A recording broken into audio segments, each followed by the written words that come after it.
It is a new week here at the Voice of College Football. Appreciate you stopping by. Best discussion, debate, and analysis is right here. It's a Monday, 4 p.m. Eastern Time, Monday through Friday. The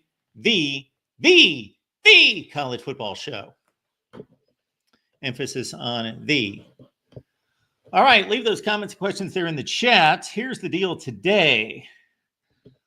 When I decided to unveil our annual program rankings across college football and make this the week, I forgot that I've got a very important meeting at 5 p.m. Eastern Time, a extremely important meeting. However, I can be bought out of that meeting.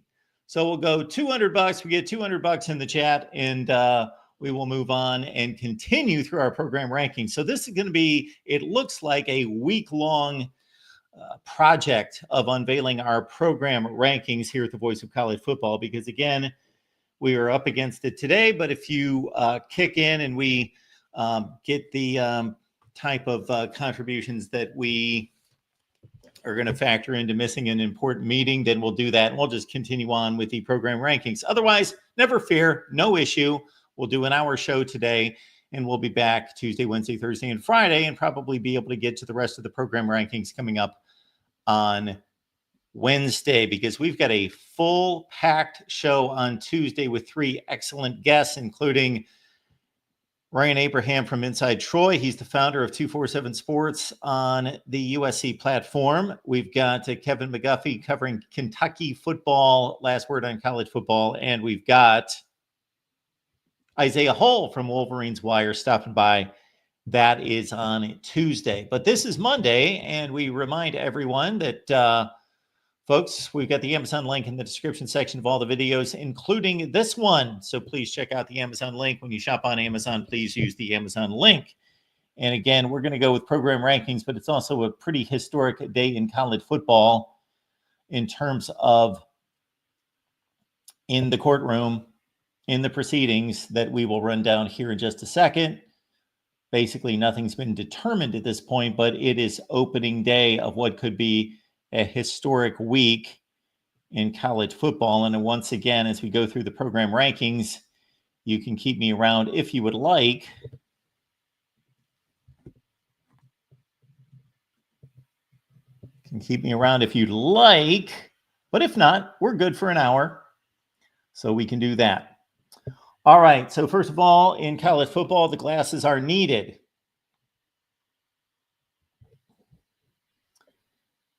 Let's get to it. We've got,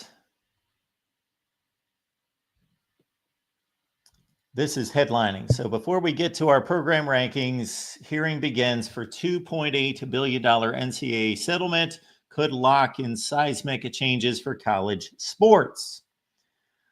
So basically, this hearing just opened a couple hours ago, I believe at 1 p.m. Eastern Time, 10 o'clock on the West Coast, where it's being held there in Oakland, California.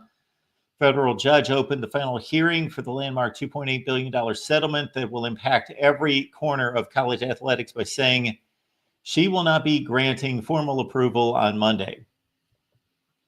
So we've really got nothing to go on right now. This is something that we will see unravel throughout the week or be unveiled throughout the week. Hopefully it won't unravel. U.S. District Judge Claudia Wilkins said she would hear from attorneys and some of those objecting to the plan before adjourning. I'm not going to rule from the bench.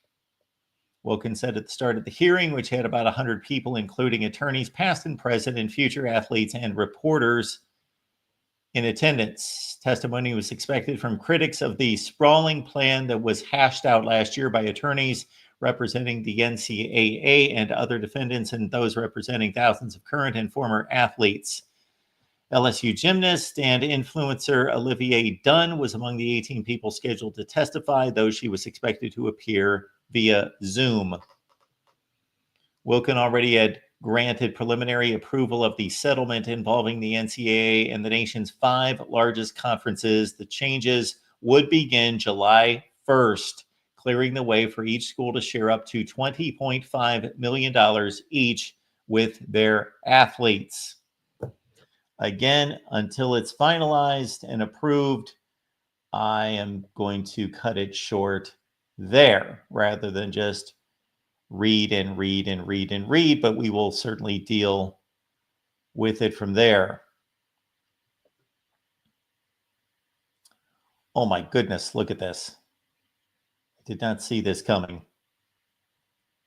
You know, another issue we've got is, again, StreamYard, help me out with these boxes. What you've done with these boxes? Well, I guess overtime's already arrived because Karen has come to the rescue. So thank you for that, Karen. Appreciate you being here. Some meetings should be emails. Well, they should be. This one I don't know about. So I'm still going to have to definitely catch up with the information when I can, because to my financial future, it is much more important than what we're doing here. But we will do that because that's what I said. So we will do that. So you've got me until 6 p.m. Eastern. There we go. This just started today. It is not supposed to be based on the previous articles that I had read, for somebody asking in the chat. Not decided today. But Karen, thank you so much for that. That's very kind of you. I appreciate it more than I can state. More than I can state. Tukey G has us all set for a Friday night call-in show. That's at 11 p.m. Eastern time. That's the first of many. One per week, everyone. Late night call-in show. This is for this Friday, 11 p.m. Eastern time. So be here. I'm taking your calls. And we got Drufus on the line. Appreciate Drufus being here.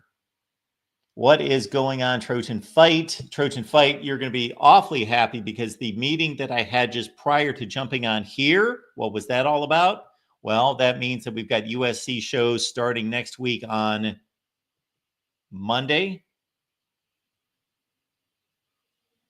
Let me get this straight. Monday, Wednesday, and Thursday starting next week. Actually, one of those will start this week. Matt Zemek and myself, late night on the East Coast, late night, 10 p.m. Eastern time on Wednesday night. And yes, Drufus and others excited because we'll talk to Isaiah Hull right here from Wolverines Wire on Tuesday's show. Good to see Garrison jumping in. Yes, seismic changes to college football. A lot of college football players in particular will be out of jobs, although it's not supposed to be a job. Is this supposed to be decided today or just started today? Yes, I answered that. I bleed orange. Good to see you. And again, thank you so much for that. Karen. Dave's here. They are trying to use this case to cover people who aren't part of the case. Interesting comment there.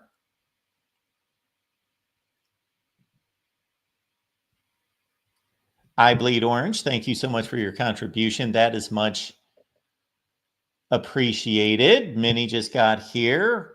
What the heck is going on? Yes. What is going on?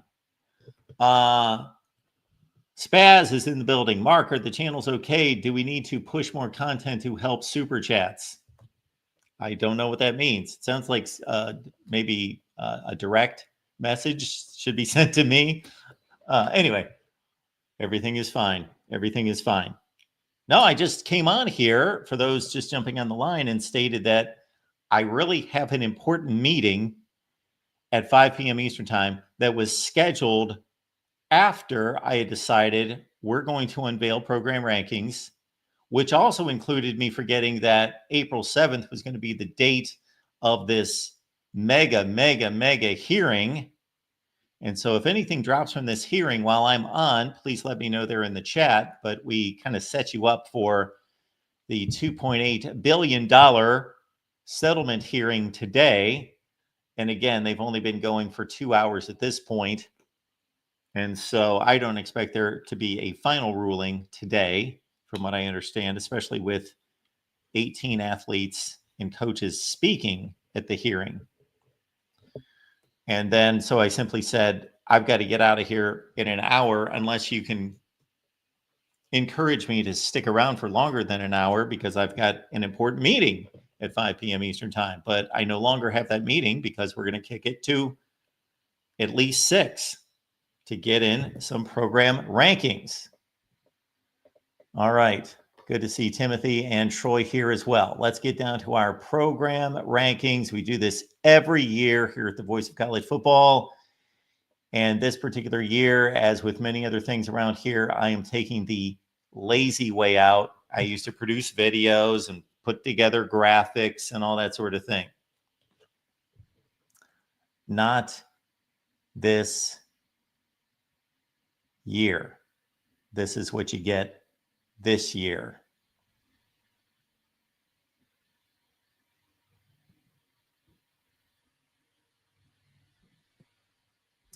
We are running down all the programs in college football, all of them, from 136 all the way up to number 1.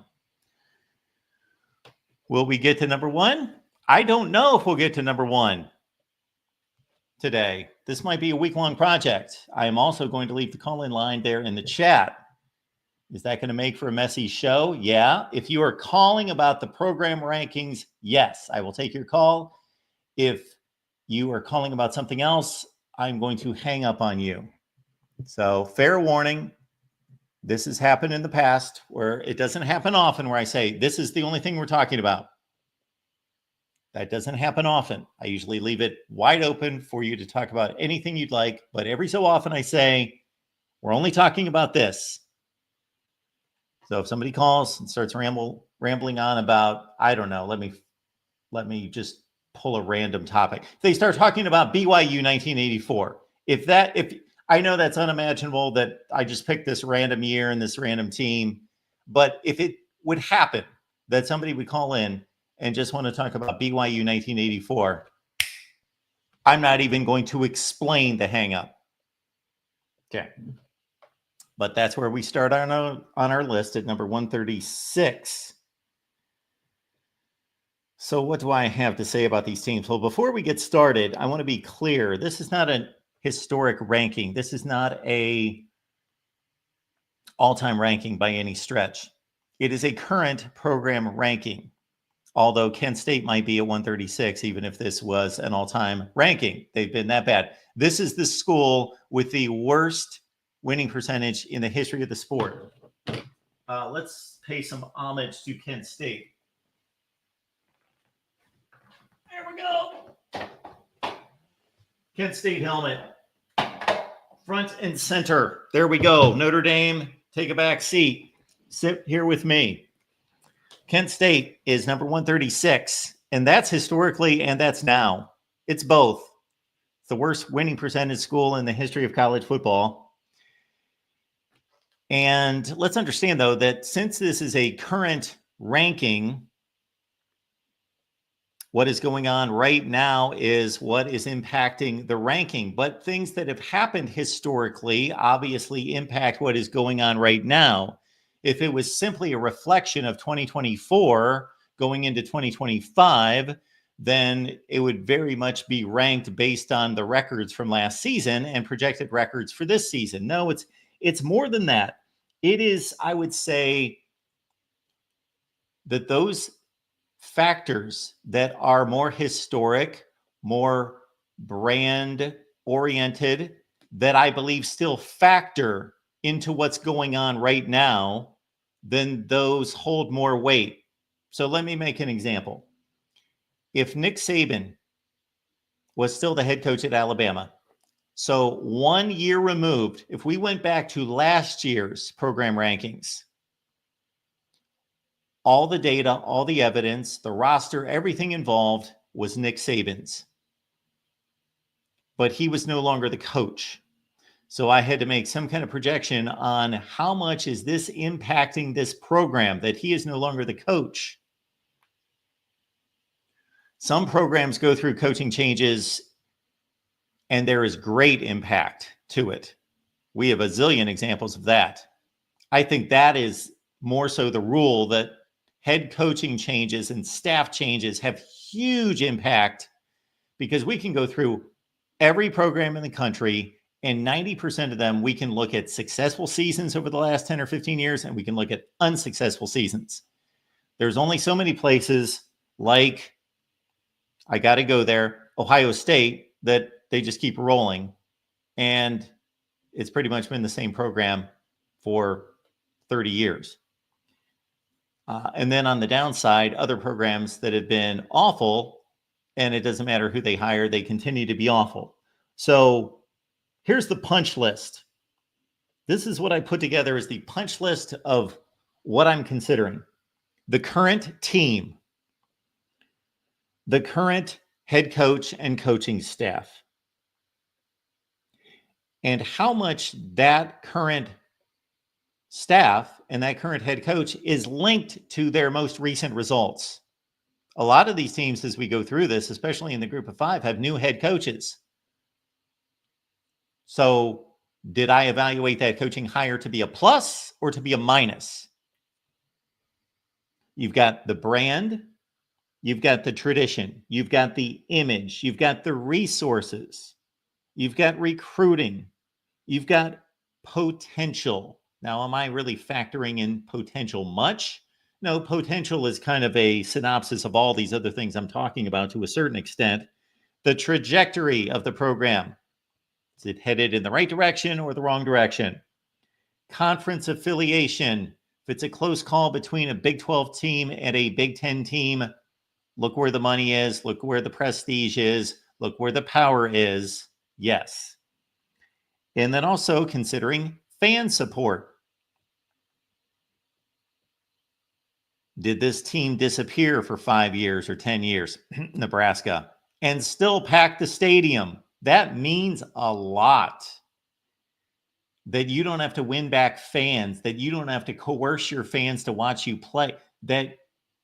So Nebraska would be on one end of the spectrum. Bad football team. I'm not talking about the current team, but I'm talking about their performance over the last 7 or 8 years. Bad football team, fan support through the roof, regardless. You have some other football teams that don't get the support despite turning in some great football seasons to a certain extent. Duke almost went to the ACC championship game the last 2 years. Nobody's in the stadium. Well, they've got a small school, so that has something to do with it. Okay, so all those factors. If you didn't get it, we're looking at the current team, the current coaching staff, of course, the head coach first and foremost, brand, tradition, image, resources, recruiting, potential, trajectory, conference affiliation, fan support. There we go. So we're down there at number 136. What's amazing about Kent State is that it's the worst football program in the history of the game.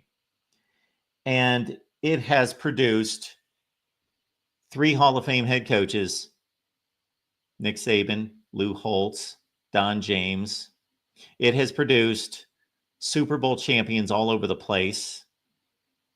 It has produced a Super Bowl MVP, Julian Edelman. It has produced maybe one of the top 5 kick returners in the history of the NFL, Josh Cribbs. It has produced one of the top 5 tight ends in the history of the sport in Antonio Gates. Jack Lambert, who is a 4-time Super Bowl winner, one of the greatest linebackers of all time. It has produced ridiculous numbers of great NFL players, or not necessarily numbers, the quality of those players.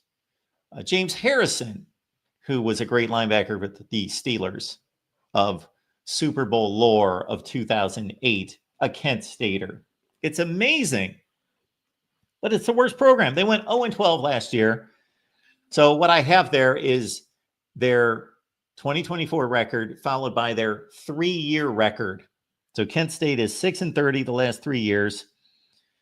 Their current head coach, Kenny Burns, is 1-23. They had something going with Sean Lewis. Sean Lewis, their previous head coach, before he left to go to Colorado as the offensive coordinator, his record in the MAC, Sean Lewis, this is unbelievable. This is unparalleled at Kent State. He was 19-17 in the MAC. They had something going there. They went to a couple bowl games. Again, the history is crazy. It is the greatest paradox of a history in college football.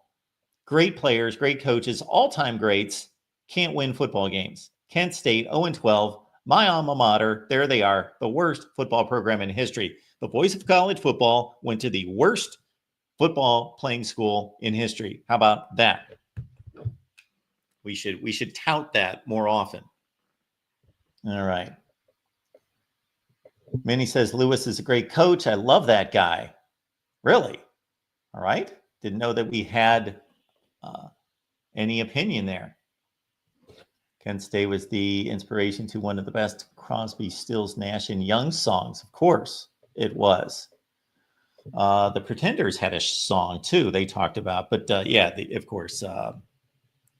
It's going down. Yeah, it's been forever since I've thought of that song. Bama fan, you're going to have to wait a little while before we get to your school. I believe it's going to take a little while. All right. At number 135, we've got UMass. They went 2-10 last year. They're 6-30 the last 3 seasons. And for UMass, they're an independent moving to the MAC. Don Brown out. He was not getting the job done. I don't know why UMass plays big-time college football. Like, I don't know what they can really achieve. Now that they're in a conference, okay, maybe something can happen there.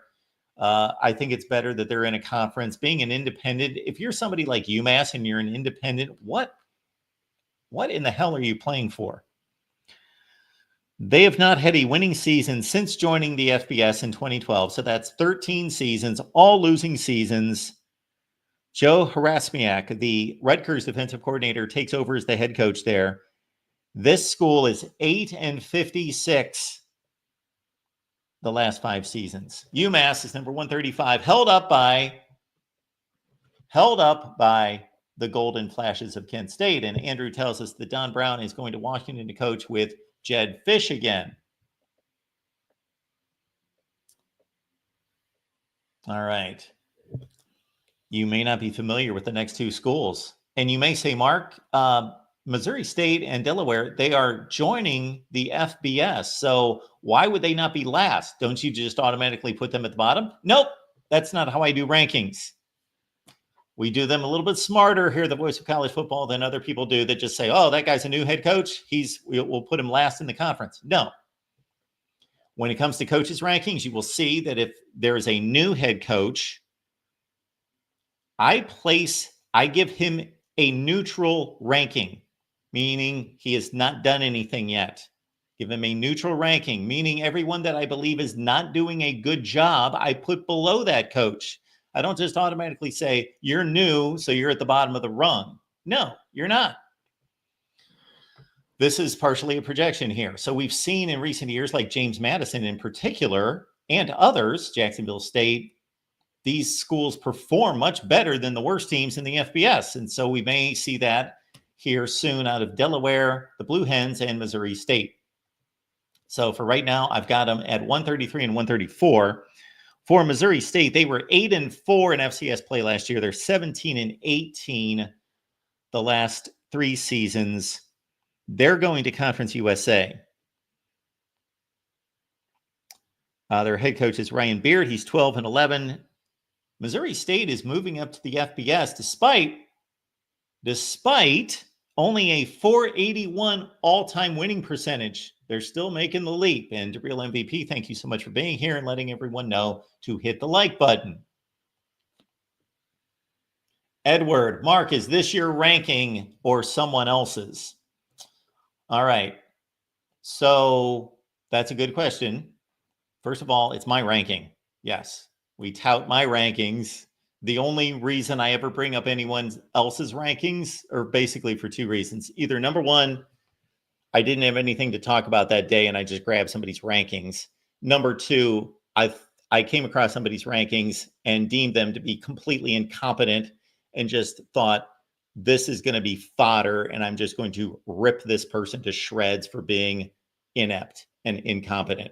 Those are my only 2 motivations for bringing up anybody else's rankings. Either they're incompetent or I don't want to say I'm lazy, but I didn't have anything else to talk about, so I grabbed somebody's rankings. These are my rankings. We do off-season rankings, program rankings every off-season. The Real MVP could tell you that. Every off-season, my program rankings, and then not to confuse anyone, we'll separate these two by maybe a month or so. We'll come out with our all-time program rankings. These are 2025. All right. Yeah, I'm way too honest. That's one of my faults. I had somebody telling me that last night. Not that it was a fault. They didn't think it was. Maybe they soon will. I don't know. But yeah, I just tell it like it is. And I will do that. Let's do that right now. Because here's the deal. I'm not looking to piss people off. I am also not looking to please people. Neither one of those are my motivations. So I believe that there are a lot of people out there that just want to piss people off because they just want clicks and just to become known. Okay. So they intentionally piss people off. Then you got people that want to be people pleasers and don't want to see anyone ripping them to shreds in the chat. And they're trying to be loved by everyone. I'm neither. I just tell it like it is. This is my perspective. So what ends up happening is you get a little bit of both. And sometimes you get a very boring analysis. I will admit that, because I'm just like, well, the truth is the reality of the situation is pretty humdrum. I'm not going to make this out to be something that it's not. I'm not going to be jumping off a bridge after Ohio State loses to Michigan saying that Ryan Day should be fired like a bunch of morons out there did. They got a lot more views than I did because they said Ryan Day should be fired because he sucks. Because we found out 3 weeks later, he doesn't suck.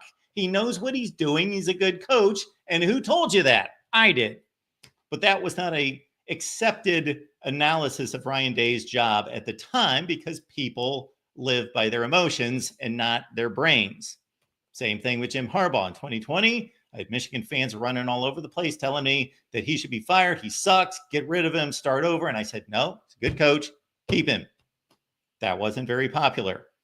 Or that wasn't a clickbaitish type of approach, because the fire Jim Harbaugh videos would have done much better than the no, be patient, keep Jim Harbaugh. But 3 Big Ten championships and a national championship later. Okay. All right, that's right. We were going to put the criteria. Man, you're making me work here. Let's put it on a banner. Here's the criteria.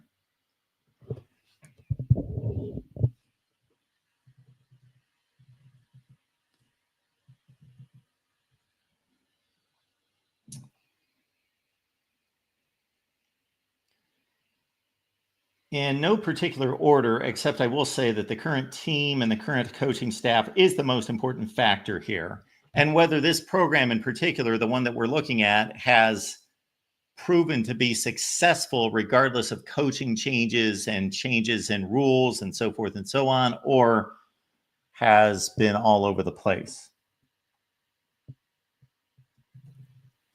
Man, I got to do a lot of typing here. Current team, current coaching staff. We've got brand. We've got tradition. We've got image. We've got, what the hell is that, Mark? Well, I won't explain right now. Resources. We've got recruiting. We've got trajectory. We have conference affiliation. And we've got fan support. And I will leave out potential because that is kind of engulfed by all of that. All right. Missouri State at 134. Let's move it on to our next team. That's the Blue Hens of Delaware. I am mighty impressed that we've got both Joe Flacco and Rich Gannon, 2 Super Bowl quarterbacks who hailed from Delaware State. And of course, they're entering the FBS right now, and they've been successful. 26-11 the last 3 years, 9-2 this past season. And they come out of the Coastal Athletic Association. They're going into Conference USA just like Missouri State. They started football in 1929. Most of these schools that are elevating to FBS status, they just started playing football, like South Alabama, UMass, all these other schools just started like 10 or 15 years ago, but not Delaware, 1929. Head coach Ryan Carty, he's been here for 3 years, 26-11. We've got 6 national championships. They won their last national championship in 2003. 6 NFL quarterbacks produced by this school. And again, Rich Gannon, most notably the Oakland Raiders, and then, of course, Joe Flacco. Now, as opposed to Missouri State, which has only won 48% of its games all time, Delaware is at 60%. All right, at number 132, we've got Kennesaw State. And now that we have teams that were around last season, you will see in parentheses where I had them ranked last season. So Kennesaw State being new to the FBS, of course, I had them dead last. And they kind of backed that up going 2-10 in their first FBS season. They did defeat Liberty, who was an 8-4 team. Their other win was against FIU. They come from the Big South Conference, where they joined there in 2015. Brian Bohannon is the only coach they've ever had since 2015. They made the FCS playoffs 4 times, and their last year in FCS play, they were 3-6. They are in Conference USA as well. All right, Akron. The worst college football that is played anywhere in the country is played between these two schools of Akron and Kent State. They're only about 12 miles away from each other, and they both completely suck. All right, the Zips went 4-8 last year. That's actually a good showing for them. They joined the FBS in 1987. They made a bit of a splash just a few years after that when they hired Jerry Faust, who had been fired by Notre Dame. Akron joined the MAC in 92. They were the MAC champions in 2005. All right. Then at number 130, we've got UTEP, who holds at 130. That's what 3-9 will do for you. Just hang tight at number 130 for UTEP. 11-25 the last 3 years. Dana Dimmel out after going 20-54. Dana Dimmel no longer the new head coach. Actually, Scotty Walden took over before 2024, and he turned in a UTEP-like 3-9 season. They were the WAC champions in the year 2000, but this football program, the Miners of UTEP, they are 20-61 since 2017. All right, we will unveil a few more teams here as we go up the list. We've got New Mexico checking in at 129, holding steady right there. It's good to see that we can count on something in life. Akron's going to suck. Kent's going to suck. New Mexico's going to suck. This is the way it is. New Mexico, 5-7 last year, 11-25, but they've got hope. The reason why I raised New Mexico slightly or didn't diminish them to a certain extent at 129, I'm going to do a wait and see here because Bronco Mendenhall took over the program, and I have all kinds of respect for Bronco Mendenhall. I actually think he's probably one of the 30 or 35 best coaches in college football. And took over the program, won 5 of the last 8 games. So be looking out for the Lobos. Bob Davie could not win there. He went 35-64. His tenure ended in 2019. The former Notre Dame head coach, New Mexico, was always lost. We'll see if Bronco Mendenhall can turn them around. All right, at 128, we've got Louisiana Monroe, 5-7, which when you're 128 in the country, 5-7 is pretty good. And that holds them steady at that position. Terry Bowden was out after the 2023 season. They had their first year, Bryant Vincent. So he actually did a nice job winning 5 games his first year.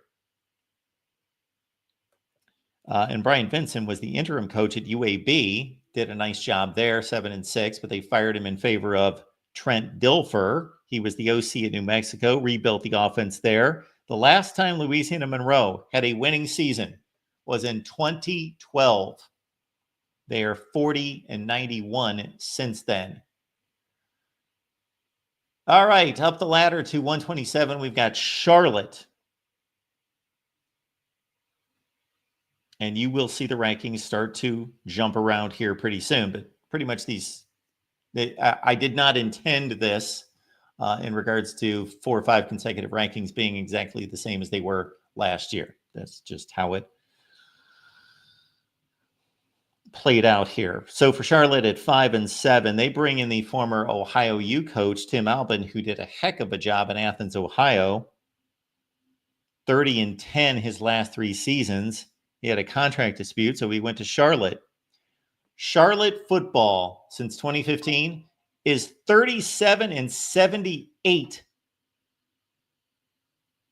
They've had one winning year. They went 7-6 one year.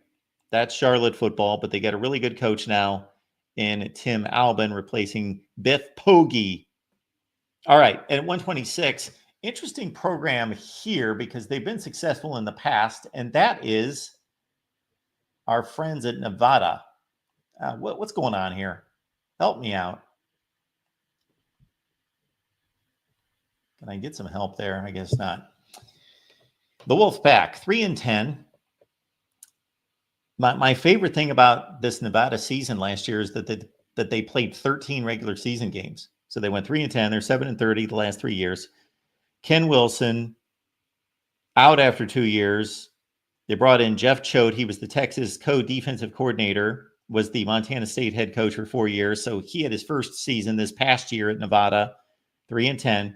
And remember the 3 stints of Chris Alt in Division II? He went 234 and 108. That is the pinnacle of Nevada football under Chris Alt. They're at 126. At number 125, we have FIU. 3 straight 4-8 seasons for FIU. Willie Simmons in, the former Clemson quarterback. And the Duke running back coach in 2024. Willie Sims takes over for, of course, Tom Herman was at FAU. This is Mike McIntyre, who's out, the former Colorado head coach. FIU started playing football in 2002, and they are 96 games under 500. On to number 124, we've got the Monarchs of Old Dominion. 5-7 last year, 14-23 the last 3 years. They did go to a bowl game the year before and lost to Western Kentucky. They beat Virginia Tech in 2022. Ricky Ronnie, their head coach, at 20-30. Old Dominion started in the FBS in 2013. They became a member of the Sun Belt Conference in 2022. I do believe we've got a caller here at the Voice of College Football. Garrison's on the line. Garrison, what's going on? Hello, Garrison. All right, going once, going twice, going. Don't know what that was all about. All right. I was actually thinking Garrison probably doesn't know what's going on with our show, and therefore I'm going to have to hang up on him. It's probably what's going to end up happening. So it's probably for the best. All right, let's get to our next set of teams here.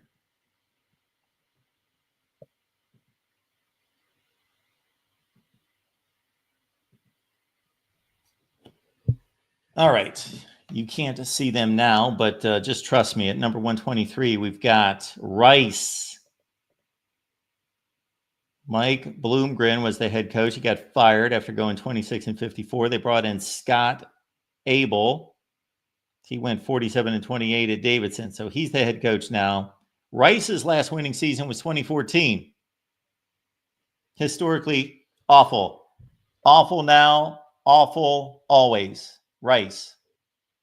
Next up, we've got at number 122, New Mexico State. Now, I feel bad for New Mexico State because they had a good thing going with Jerry Kill as the head coach.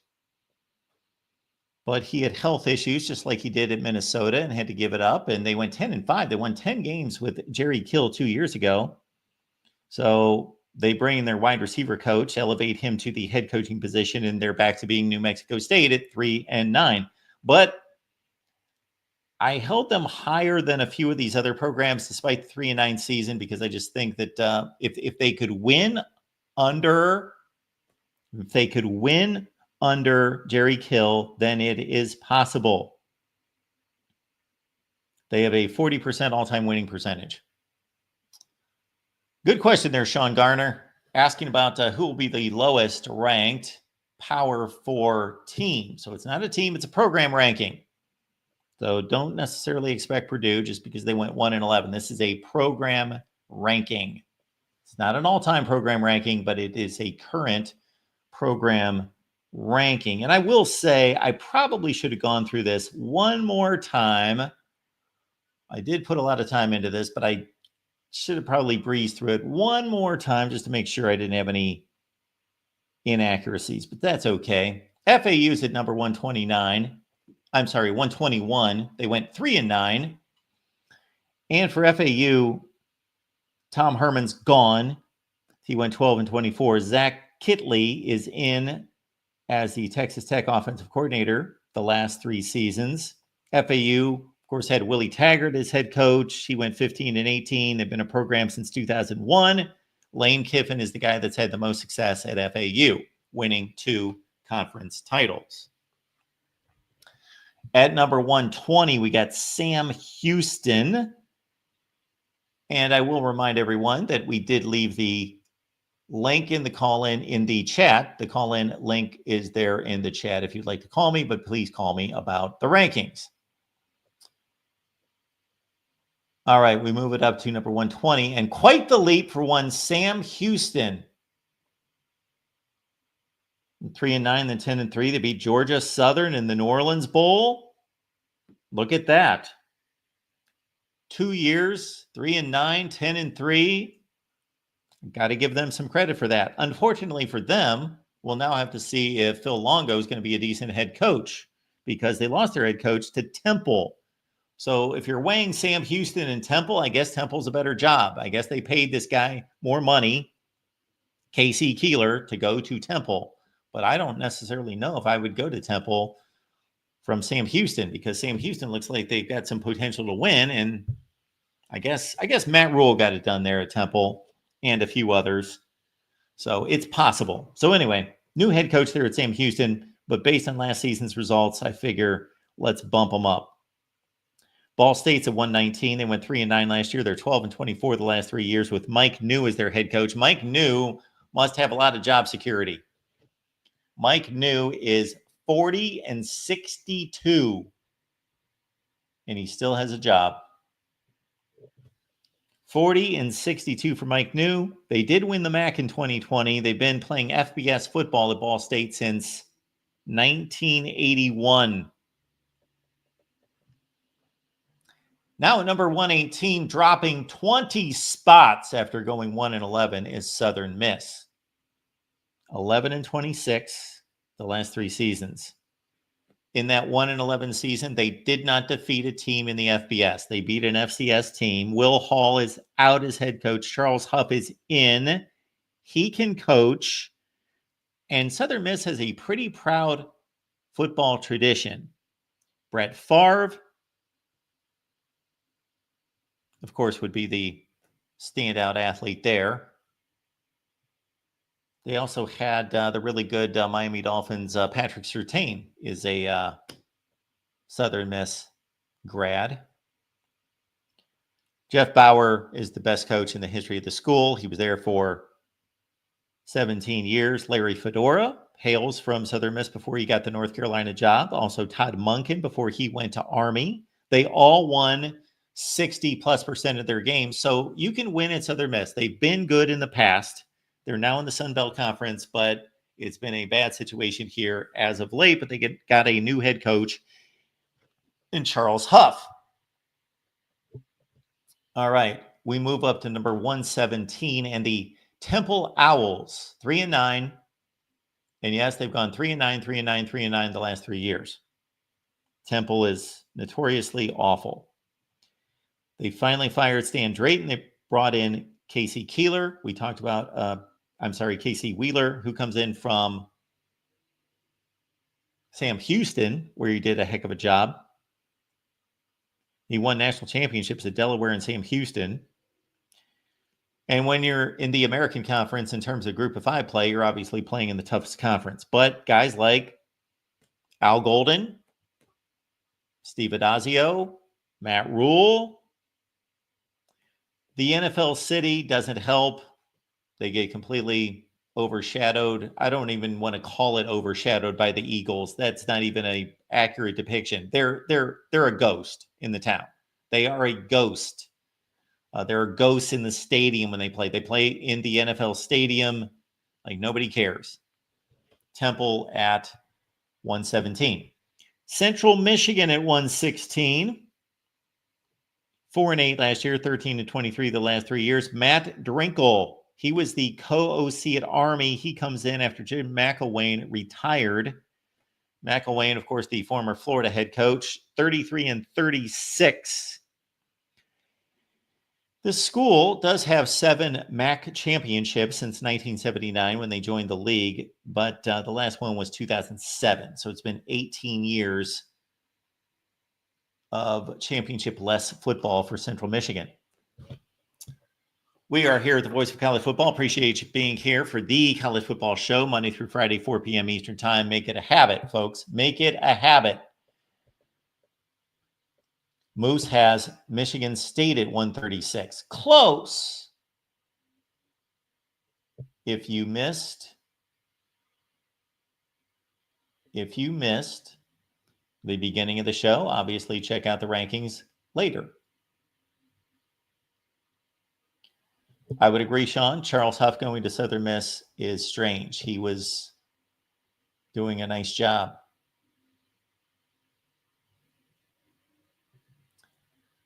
All right, we're back at it. And remember that if you cannot watch us here at the Voice of College Football, that all these live shows get uploaded to your favorite audio platform. Apple, Spotify, Amazon. We also have iHeartRadio. You're all set. So give us a listen if you cannot watch here. All right, let's take it on up to number 115 in Tulsa. What's going on there with Tulsa? 3-9, 12-24 the last 3 years. Kevin Wilson out. Trey Lamb is in. He was the East Tennessee State coach, and Gardner Webb. Philip Montgomery is the longest tenured recent coach at Tulsa.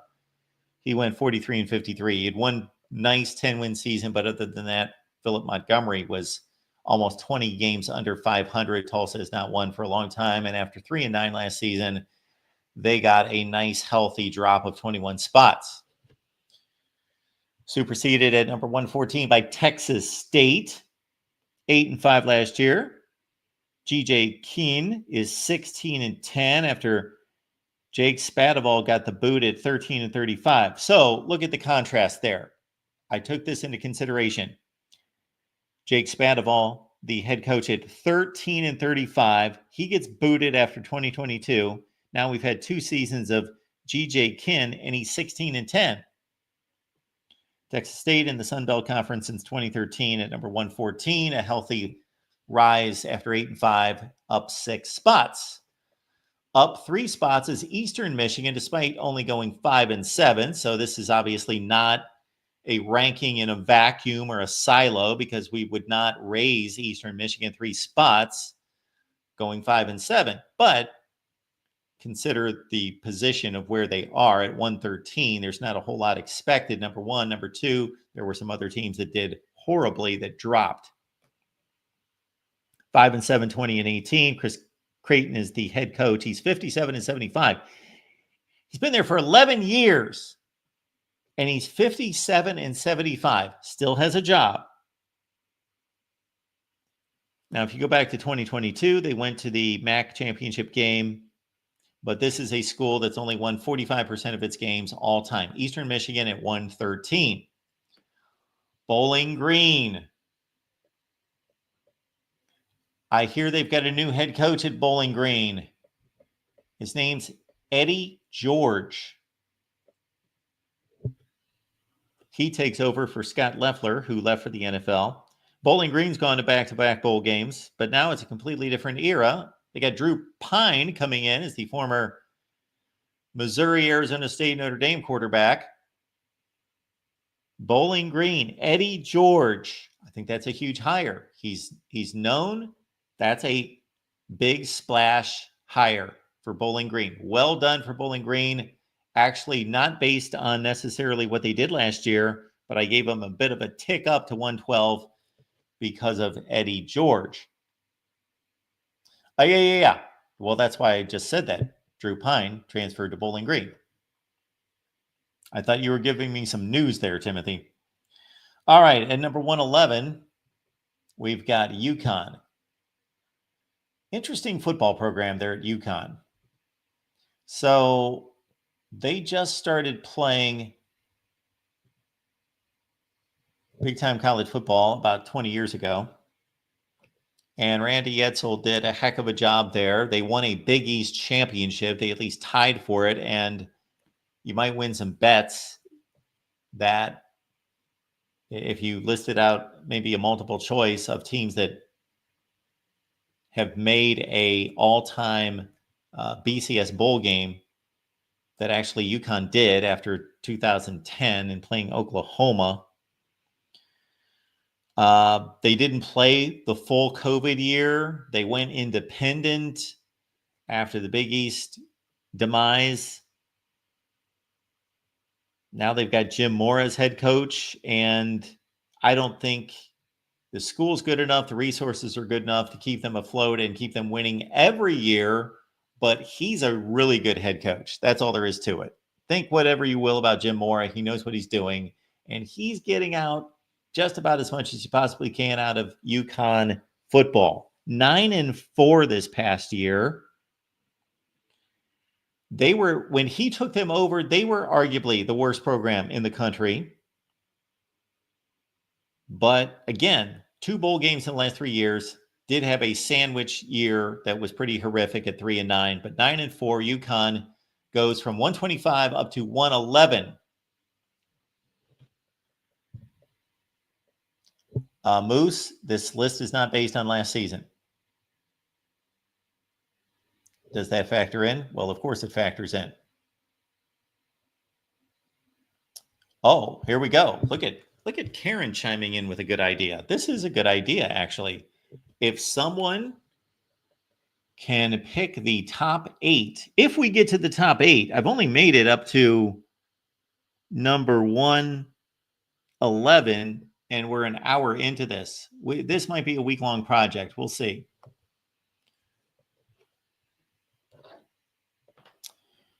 And of course, contributions are accepted here at the Voice of College Football. Please do not give if you can't, but certainly if you are able to give and can, we certainly appreciate that. And just to be a little bit more specific, Moose, this is the rundown of criteria.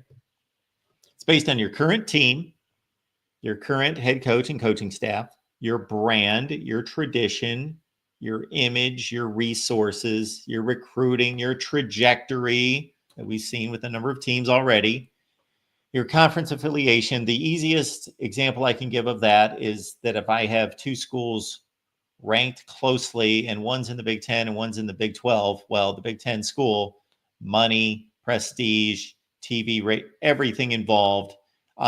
On the plus side of the power struggle within college football and where college football is headed, I'm going to go lean heavily in the Big Ten or the SEC team's favor. And then, as I explained with Nebraska in particular, fan support. Somebody was ripping on Florida State the other day, and rightfully so, but they were talking about, everything. And history, let me put it this way. Does history affect this ranking? No, not just because it's history. Army's history does not affect its ranking today. Does Alabama's history, Michigan's history, Notre Dame's? Yes. Why? Because it still has an impact on the current school, the current football program. It is still largely the same program, if that makes sense.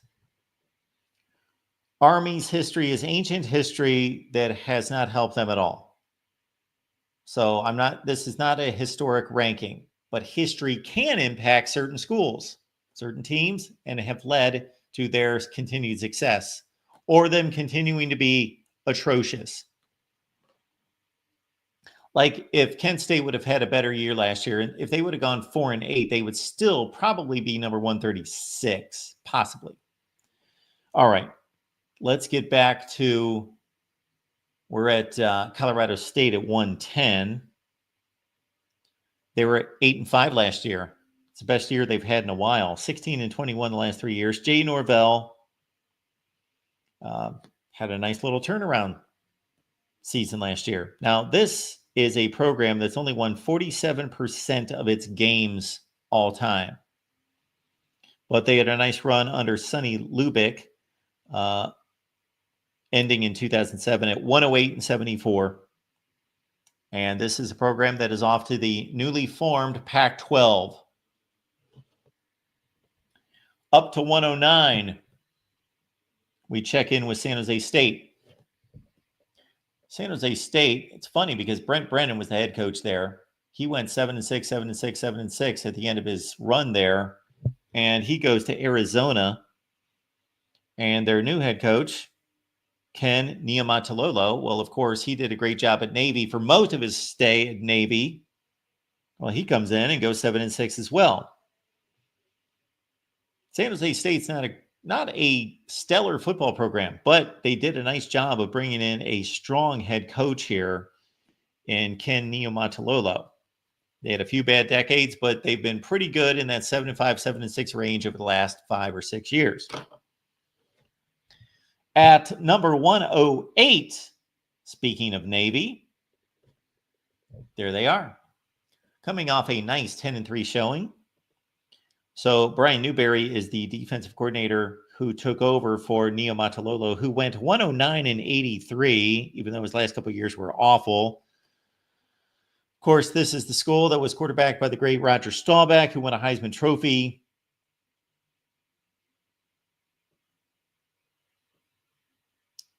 And they had a nice run in the 60s and through most of the 70s into the 80s. Navy football, much better since the heyday of Army, except for the last few years. And we'll see that reflected here very soon. Georgia State's at 107. Now, this is, okay, so I made the comment several times since we started that I did not do one last once-over on this. So let's change it right now. Let's get in workshop mode here. Where are we dropping Georgia State? Because they should not be at 107. 3-9 last 3 years. Let me look at this. 3-9, 14-12. Del McGee's are, so they have a new head coach taking over for Sean Elliott. Is Del McGee. He was the Georgia run game coordinator. They just started playing football in 2010 in the Sun Belt Conference. Okay, Georgia State's going to go somewhere like, now let me see if I can get them right. Georgia State.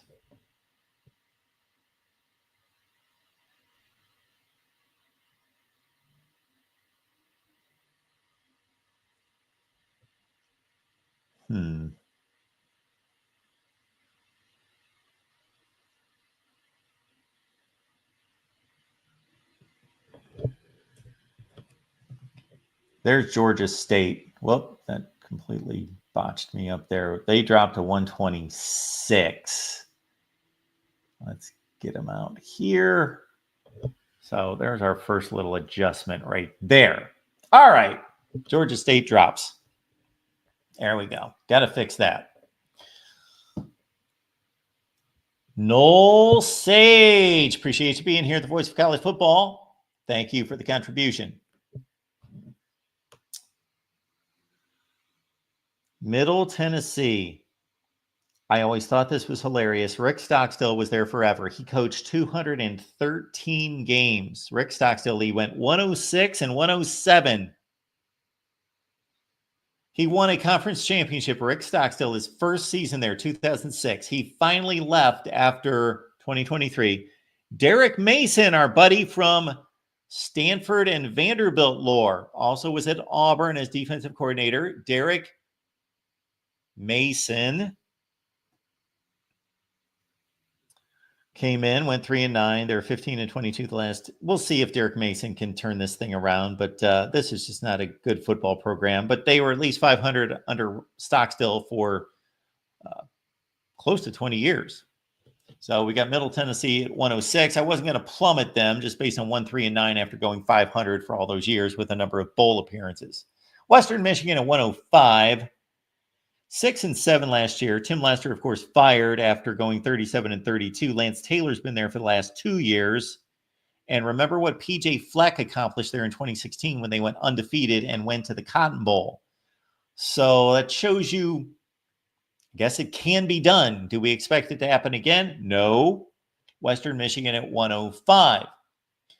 We've got Arkansas State checking in at 104. And, it's kind of easy to make fun of. Can I get this thing off? There we go. Kind of easy to make fun of one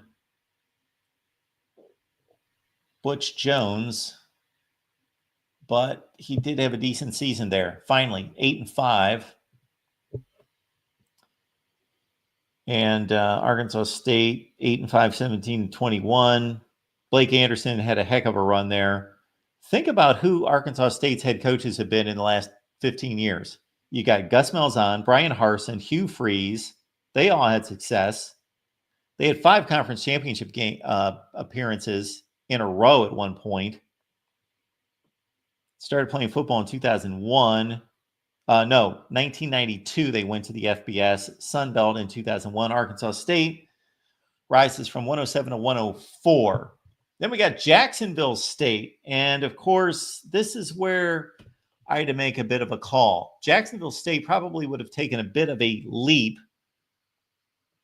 with Rich Rod going 9-2 and then 9-5 and them winning the Conference USA Championship, but he's gone. So now you got Charles Kelly coming in, where he was the defensive coordinator at Colorado, then at Auburn. So we're going to have to wait and see about Jacksonville State if that was mostly Rich Rod with 2 really good years. North Texas at 5-7, the Mean Green. Eric Morris took over for Seth Luttrell after he went 44-44. They were in Conference USA since 2013. They moved to the American Conference, of course, a couple years ago. Eric Morris, their head coach, Wazoo's former offensive coordinator. Incarnate Word head coach, Eric Morris, North Texas at 102. Then let's see if this will cooperate. Why can't I get that thing to? Good Lord.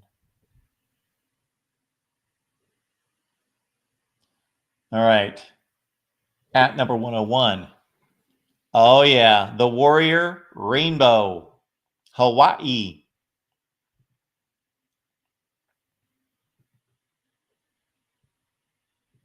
I love that Hawaii plays more football games than anyone. They do. Go through their regular seasons. They'll play 13 games a lot. Not this year, though. 5-7, 13-25. The last 3 seasons with Timmy Chang taking over for when Todd Graham had the big fallout. 19 transfers coming in. June Jones' era was strong, of course. Interesting history. And, of course, when they get to a bowl game, they just stay home and play in the Hawaii Bowl. But they didn't get it done this past year at 5-7. At number 100 and even 100, we'll go with the Bullfrogs of Louisiana Tech. This has been a stepping stone job. Sonny Dykes, Skip Holtz, Derek Dooley, Jack Bicknell, Billy Brewer going way, way back. Louisiana Tech has an all-time winning percentage of 58%. They have the infamous tag of being the only FCS team to ever shut out an FBS team in postseason play when they beat Miami a couple years ago, but only 5-8 last year for Louisiana Tech. Now we've got an interesting case in Wyoming because Craig Bull was there for a long time. He went 61-60. He retired. They brought in Jay Sawvell. He was the D coordinator for 4 years. He only went 3-9. They've been under 500, even though Craig Bohl was a very respected coach. Wyoming went under 500 in the Mountain West Conference 10 out of 11 years. Maybe they should be a little bit lower. They do play in a better conference than the other teams behind them. In the Mountain West Conference, let's take that into consideration. The Cowboys at number 99. Then we've got NIU at 98. They rise 4 spots. They're coming off an 8-5 finish. Man, this is driving me nuts. You got NIU off of the 8-5 finish. Beat Notre Dame, of course. Barely lost to NC State this past year. Thomas Hammock's the head coach. They have 5 conference championships, NIU, since 2011. So that's 5 conference titles in 14 seasons under 3 different head coaches. NIU at 98. Western Kentucky at 97. 8-5, 25-16 the last 3 years. Lost the Conference USA Championship game. Tyson Helton's the head coach. He's 34-21 his last 3 years. At number 96, we go with the Pirates of East Carolina.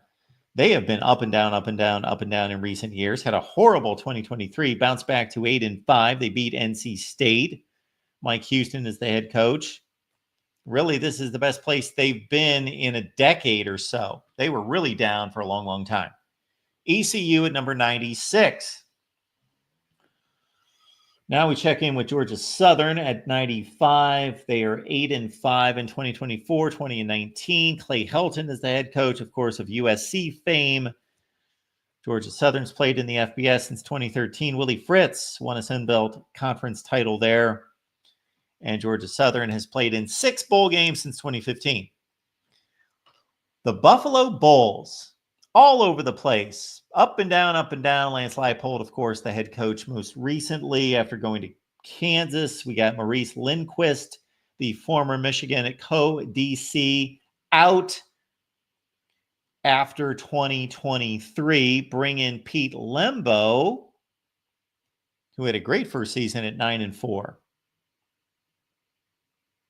Leipold went 24-10 there. So you got a chance at Buffalo to do something. It's not automatic, but certainly Leipold won, and now Lembo with a good first season at 9-4. At number 93, we got Troy. I know Troy went 4-8. Buffalo went 9-4. It looks kind of odd, but we know that Troy has been an excellent program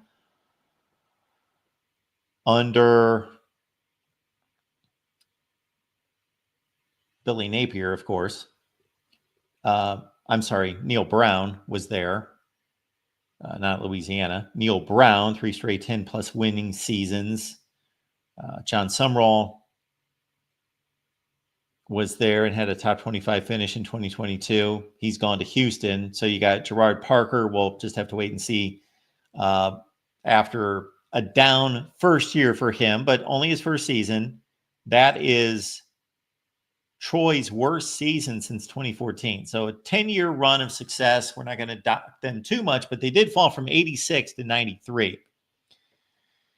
Miami of Ohio, 9-5, 26-15 the last 3 years. Lost the MAC championship game after being the MAC champions in 2023. So quite the 2-year run. Besides, before that, Chuck Martin was not doing the job.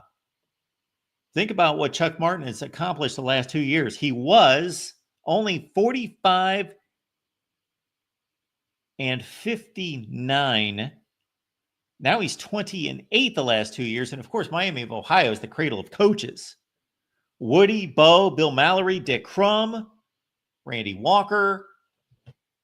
At number 92, Miami of Ohio out of the MAC. All right, let's take a bit of a break. Check out your comments, see what's going on. We've left the link there in the chat. We want to acknowledge Pack Daddy. Hail Purdue. Hail to the old gold and black. Yes, hail. Hail to the 1-11 Boiler Up. We'll see where Purdue checks in. Maybe Purdue is the worst program in Power 4 football. Maybe Purdue is. Charisse, good to see you. Ohio State is the voice of college football. I probably should have just gone ahead and done a mass simulcast, but that's okay.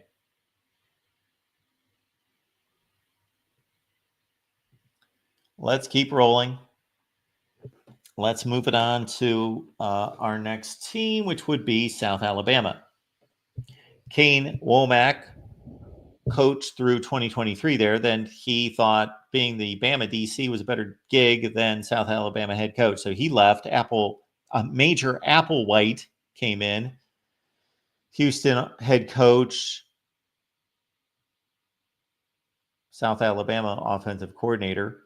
Program started in 2009. Our old buddy Joey Jones did a great job there. Had him on many times here at the Voice of College Football. Slumped under Steve Campbell at 9-26. And now South Alabama's done some decent work the last couple of years and are 7-6. They're 24-15 the last 3 seasons. So at number 91, South Alabama. Utah State, we've got at 90. So what I like here is, let me double check something because we may make a change here with Utah State.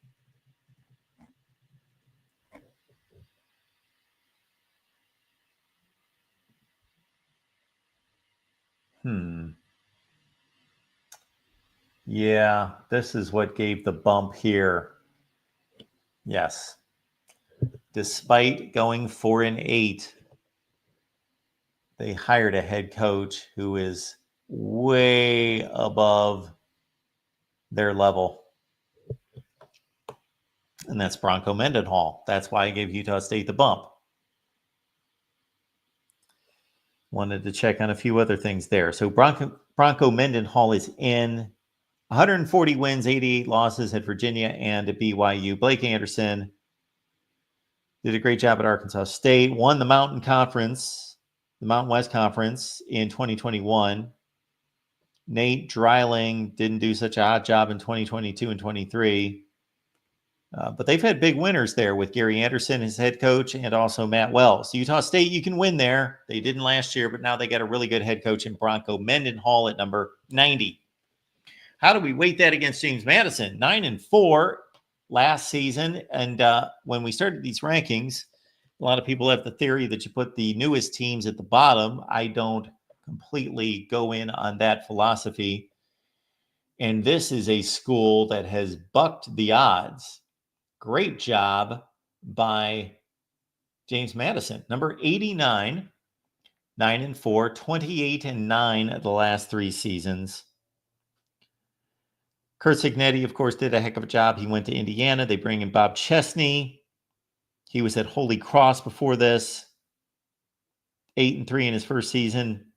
They go to the Sun Belt, first team ever to be ranked in the top 25 in their first FBS season, at least for a while. Of course, they had their landmark win against Virginia Tech about 15 years ago. James Madison at 89. Now we go back to the MAC and the Bobcats of Ohio. They lose an excellent coach in Tim Albin. This is a program that's 31-10 and defending MAC champions. 31-10 the last 3 seasons, but they lost their head coach. So they bring in Brian Smith, who's been on the staff since 2022. Frank Solich, of course, he won big there. He had 5 bowl wins. He went 77-46 in the MAC. This is a school that's been up and down, mostly down before Solich, but has won 51% of its games all time, 7-8 in bowl games. Let's stay in the MAC with Toledo and, of course, the much-respected Jason Candle, head coach, 73-40. They went to the MAC championship game in 2023. Jason Candle's always mentioned for big jobs. They have 12 MAC championships since 1967, including the 2022 MAC title. Toledo's 28-13 the last 3 years. They're number 87. USF at 86, 7-6 this past year. And of course, Alex Golish doing a heck of a job.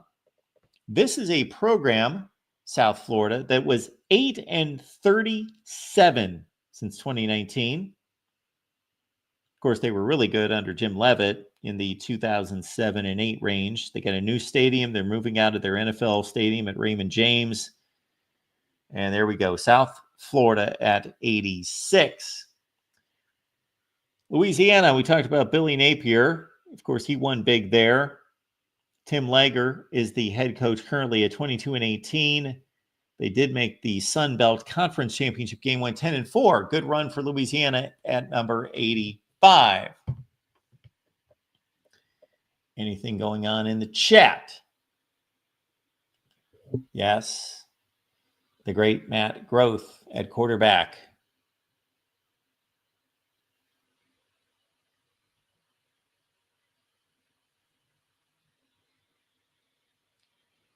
We are having Ohio State, Michigan debates in the chat, to no one's surprise. Love it. Edward says make the same list for 1984. Daddy, Purdue was in the Big Ten Championship game 3 years ago. That means nothing now. Nothing now.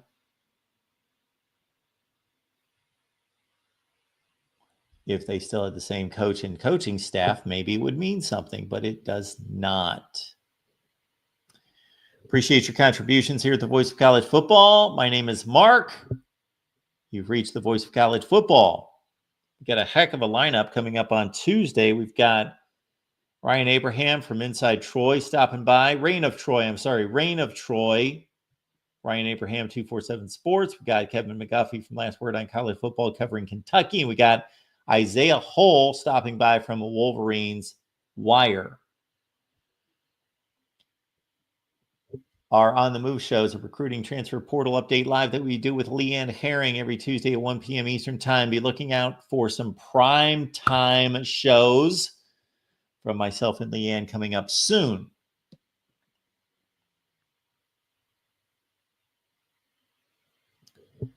Drufus, can we talk about Michigan State in 1988? Well, they won the 1988 Rose Bowl.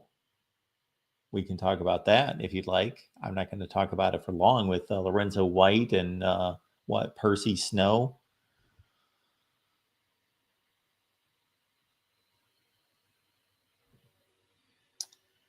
Okay.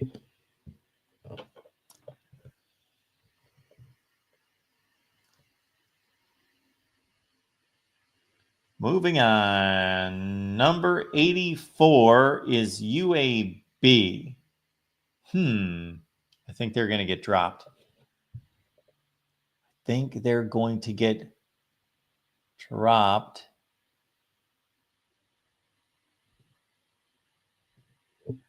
Yeah.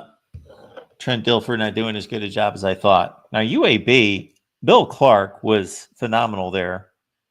49-26, 32-12 in his last 44 games. This is the school that gave up on football, UAB. They canceled their football in 2015 and 16. Then they brought it back, and they got back to their winning ways. But 3-9 under Trent Dilfer and 14-23 the last 3 years. They need to take a bit of a tumble.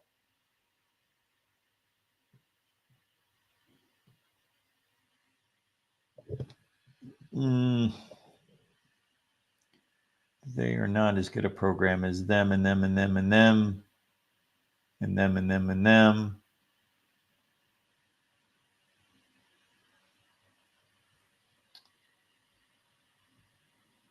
UAB.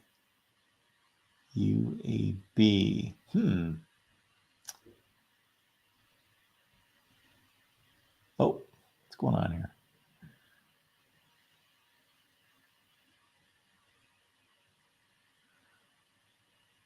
I am going to put them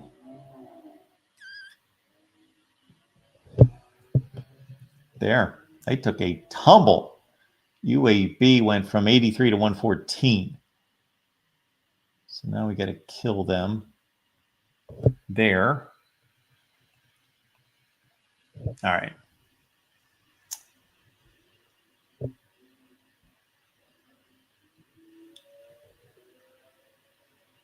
Our next set of teams includes Coastal Carolina at 83. Now, if you've not been on board with me over the last week or so, you don't know that my team of 2025 is Coastal Carolina. So you need to go watch the shows from the past week and learn why Coastal Carolina is my favorite team in college football for 2025. Coastal Carolina. That's my team. Those are my guys. Not coming off the best of seasons, considering how successful they've been in recent years. Coastal Carolina now at 6-7 last year, 23-16 the last 3 years. Tim Beck's the head coach, of course, former offensive coordinator at Ohio State, Nebraska, NC State. They were 31-7 the 3 previous years under Jamie Chadwell. So definite decline from Chadwell to Beck. Looked like they were going to be the next App State. And this is reminding me that maybe there is some Coastal Carolina content coming up. All right. At number 82, we've got App State dropping from 75 to 82 after an uncustomary losing season out of App State. First losing seasons after they went 74-19 from 2014 through 21. Sean Clark is out. Head coaching job goes to Dow Logains, who was the offensive coordinator with the Jets and with South Carolina. Of course, this has been a great little program at App State. Produced Scott Satterfield, Eli Drinkwitz. Has given North Carolina a fit practically every year the last 5 years. And of course, they had the historic win against, let's remember, 2007, App State over Michigan. And have one of the great environments in the history of college football there at Pickens Stadium in Boone, North Carolina. App State at 82. At number 81, we've got Texas San Antonio. 7-6, 23 7-6, 27-13 the last 3 years under Jeff Traylor, who's been potentially wooed and suggested and rumored to places like SMU at one time and Arkansas, 2 straight Conference USA Conference titles. It's been tougher for them in the American Conference. Fun, exciting team. Program on the move. Play at the Alamo Dome. Texas San Antonio. Jeff Traylor at number 81, but taking a tumble after 7-6. At number 75. I'm sorry, at number 80.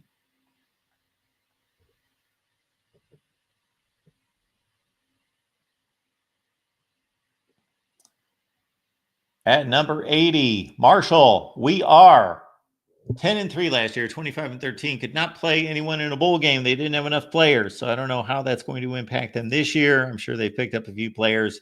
There are going to be players to be picked up after this NCAA rule goes through with 105. Charles Huff left after a contract dispute. Talked about him going to Southern Miss. NC State defensive coordinator Tony Gibson in as the new head coach. They won the FCS championship in 96, then moved to the MAC, Conference USA, then the Sun Belt, 7 conference championships, lost too many transfers. Of course, we talked about that, to playing a bowl game. Marshall at number 80. Number 79, there we go. Army coming off a fine 12-2 season. Jeff Monken has done a heck of a job. 76-39 since 2016. I repeat, 76-39. Didn't win before that. And of course, you got a historic program with Army, with Blanchard and Davis, and Mitchie Stadium, West Point, all of it, 1940s. Army at number 79 after a fine 12-2 year. There is the answer to your Power 4 question. Stanford. And guess what? Despite going 3-9, they moved up to 78. How could that be? Can anyone explain that? Why would Stanford actually move up after a 3-9 season? Well, number one, it's not a silo ranking, so other teams affect it. So if other teams drop in front of you and they have a more significant drop, then that's going to affect your ranking, of course. However, I am actually ranking Stanford better today and raised them after they fired Troy Taylor. They're in better shape with Frank Reich as the head coach. They've got Andrew Luck taking over as the GM, who has more power than any GM in college football. I think they've done the right things. They needed to clean house. Frank Reich will probably do an excellent job for one season. There you go. So we got Stanford at number 78. Beat Louisville last year, beat Syracuse. Think about that. They went 3-9 and they beat Louisville and Syracuse, two teams that went 9-4 and 10-3. All right, at number 77, we got a high riser in UNLV. Now, UNLV would have risen probably a bit more after going 11-3 and going to the Mountain West Conference Championship game, but they lost their head coach in Barry Odom, who did a heck of a job. He's off to Purdue, but I also had to consider they've picked up a head coach in Dan Mullen, who, despite all of his wackiness, Dan Mullen did a heck of a job at Florida for the most part before coming off the rails. Went to 3 straight BCS bowl games. UNLV started playing football in 1968. It's been a complete dumpster fire since 1981 until Barry Odom. Can Dan Mullen keep it rolling? At number 77, up from 111, UNLV. Liberty's at 76, 8-4 last year. Embarrassing loss, though, to who was that? One of the worst teams in the country, Kennesaw State. Yeah. Now, again, they did go 8-4, and Liberty would have a few more points with me.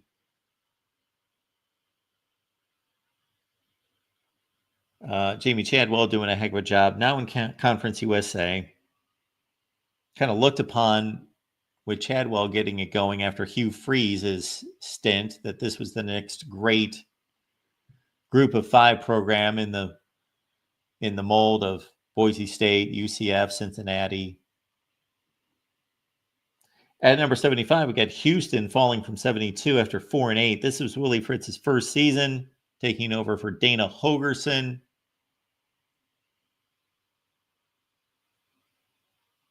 Houston's had strong teams in the past. They're kind of like Temple in that they're in an NFL city. Nobody goes to the games. Nobody cares about them. They do have an on-campus stadium that they didn't have years and years ago when they went to the Astrodome, so that helps. And so Houston out of the Southwest Conference originally, and of course, they're back in Power Conference football after their run in the group of 5. Their recruiting should be better, considering that they're in one of the great hotbeds of high school talent anywhere.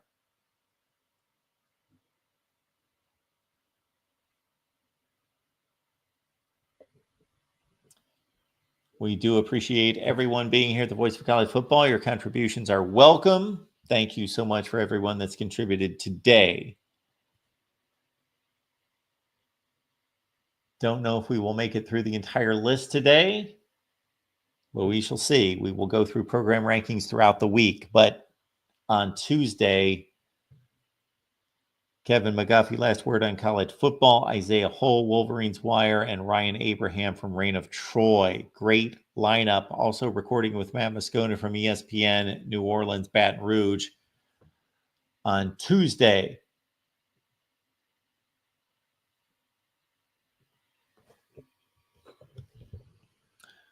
At number 74, San Diego State, 3-9 this past year. I'm giving them a bit of a break. Think about prior to this recent run by San Diego State, I am going to drop them slightly because now it's been going on for 3 years at 14-23. But they were on a 65-24 run since 2015. A lot of that under Brady Hoke, Sean Lewis.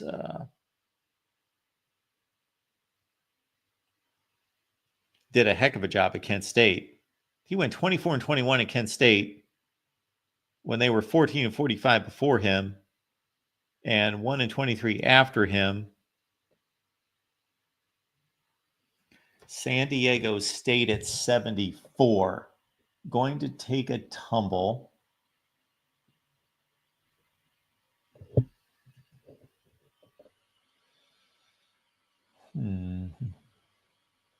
San Diego State.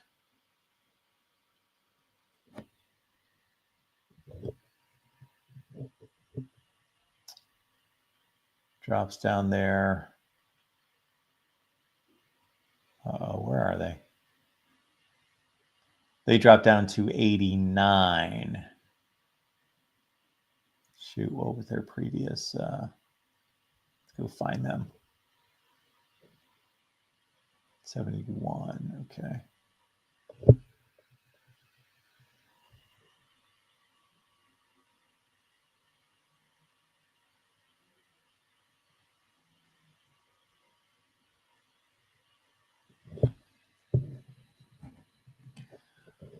All right, let's bump it up to number 73.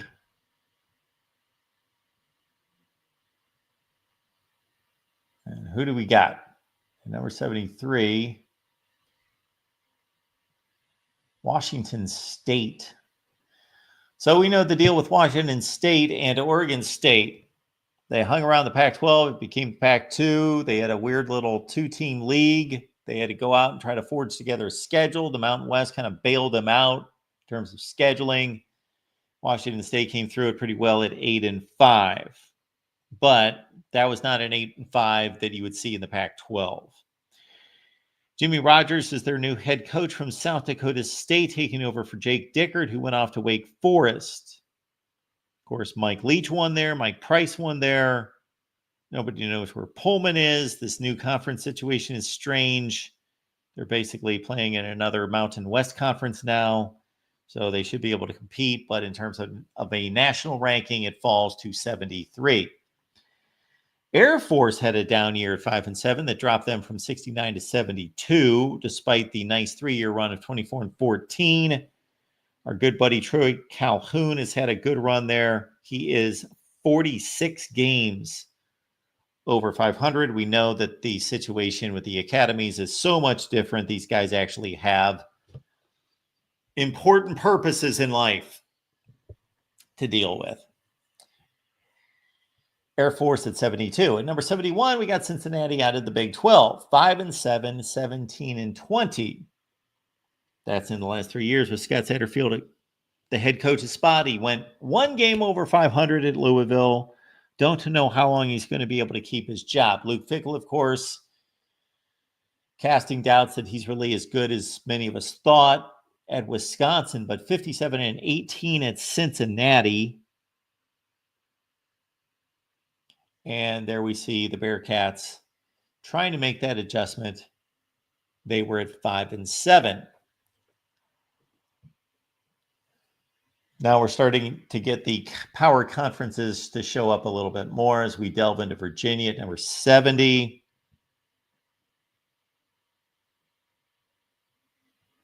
(11 23 the last 3 years. Tony Elliott, that's his record. One of the worst Power 5 programs ever. Have never contended for anything.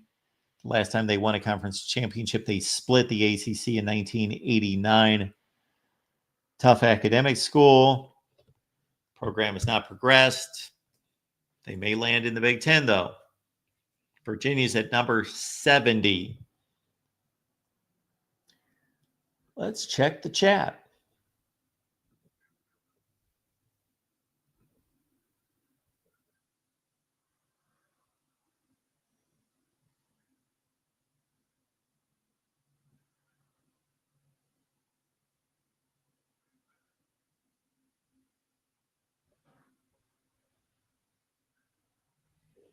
All right. Not too much in the chat. Let's keep rolling here.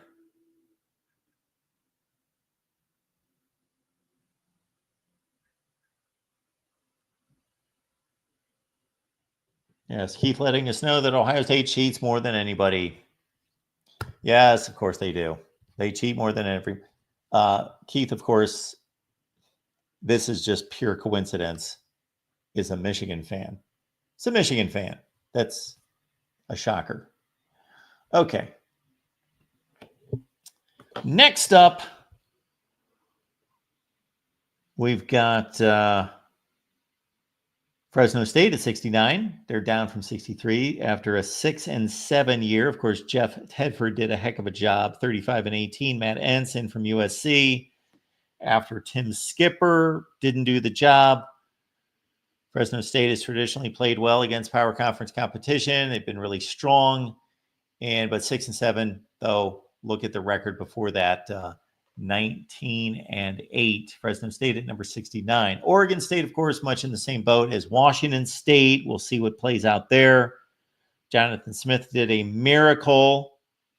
One of his proteges, Trent Bray, is the new head coach now, 5-7 this past year. And at number 67, we go out to the ACC. And Cal, 6-7, 16-22 in the last 3 years. Justin Wilcox can't win 40% of his games in conference. His team's not been good since Aaron Rodgers was on the field. 67 is Cal. Let's make our way up to number 50. Let's see if we can get there. At number 66 is Vandy, up from number 80. That's what happens when you beat Bama, you beat Virginia Tech, you take Texas to a 3-point game, 7-6. The program that Clark Lee hailed as what was going to be the greatest program in America. They beat Georgia Tech. I don't know if they really care about football, but hey, James Franklin won there. Greatest program in the country, Vanderbilt. We move up to number 65, and this was a nice little leap for Boston College, despite just 7-6. That had to do a lot with teams around them plummeting, like the likes of Oregon State and Fresno State and Virginia and so forth. But BC at 7-6 under Bill O'Brien, very competitive guy, knows what he's doing. Jeff Hafley gone to the NFL. One of those, what appear to be kind of Scott Loeffler, Chip Kelly kind of decisions that he just wanted to coach. Get me out of here. Boston College, of course, spotty support there in Beantown.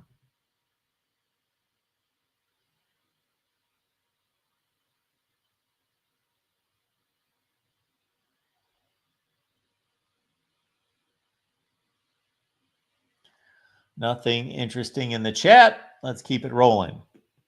Number 64 is Memphis. What a football program this has been in recent years. They're coming off another nice season at 11-2, 28-11 the last 3 years.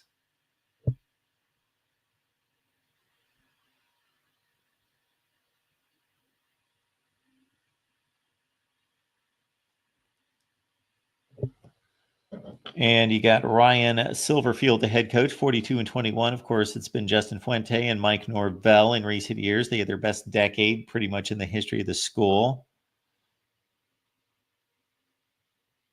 Memphis is 5-3 against power conference teams since 2019. Bet you didn't know that. At number 63, we got Syracuse. Now, you may say, Mark, Syracuse just went 10-3 in the power. Just went 10-3 in the Power 4. Why didn't they budge? I got to see it. I got to see it without Kyle McCord and 3 receivers. It reminds me of Wake Forest with Sam Hartman and their receivers carrying the entire team. No Fran Brown, People like him. I got to just see it out of him as a leader, recruiter, running the program with his players. Just give me one more year on Syracuse doing anything. 10-3 last year, 23-16 the last 3 years. Big quarterback battle coming up this season. Ricky Collins, the former LSU and Purdue commit, expected to win that job. From 63 in Syracuse, we go to 62 in Tulane. 9-5 last year, 32-10. Of course, they've been a heck of a program in recent years. First, Willie Fritz getting the job done, winning a Cotton Bowl, winning a lot of games, and going off to Houston. Now we got John Sumrall, who was the Tulane defensive coordinator at one time, Troy head coach. And there's talk about Tulane maybe being, if there's going to be another ascension from the group of 5 to the power 5, that it would be Tulane.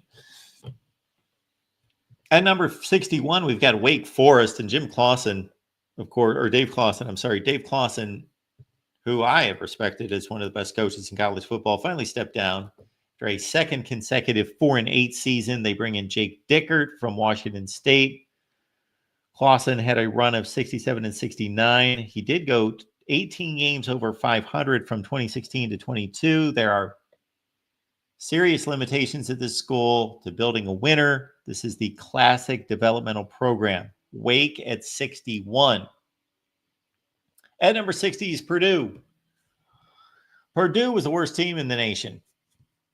They were horrendous, just awful. And you wonder why, because they have had so many players poached, or so many players entered the transfer portal the last 2 seasons, really, especially on the defensive side. Then their tight end, of course, Max Clare.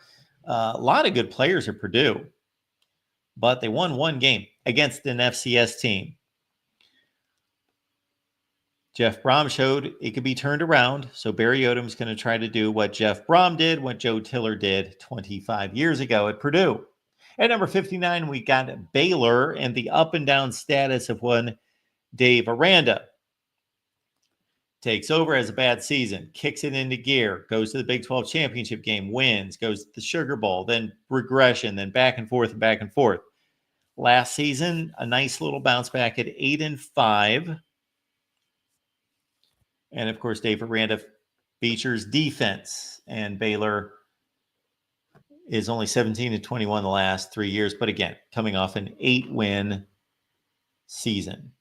At number 58, Boise State. And of course, this magnifies the issues in trying to rank group of 5 teams against power conference programs. And again, this is not a team ranking, but it's heavily weighted by how good the team was in 2024 and projects to be in 25. That's a huge part of this, but it's not the complete picture. It's a program ranking. Boise State, another great run this past season, 12-2, 30-12 the last 3 years. Of course, they went to the college football playoff and played a decent game against Penn State. Spencer Danielson, love the guy, taking over for Andy Avalos.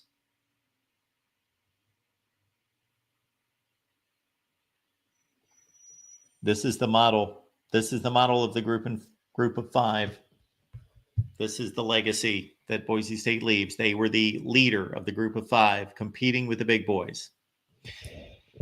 Speaking of which, in the Big Ten, number 57, Northwestern fell from grace after a 8-5 finish the season before, when David Braun had to clean up the mess from Pat Fitzgerald and the hazing incidents. But the Wildcats fell to 4-8. Classic underdog program. They'll see if they've got their next Gary Barnett, Randy Walker, Pat Fitzgerald, and David Braun. It looked good in 2023. Back to Northwestern football in 2024. Speaking of which, UCF went 4-8 this past year. Gus Malzahn said, "That's enough. I'm gone. I want to coach football, not be a CEO." So he's the offensive coordinator now at Florida State, but you bring in Scott Frost.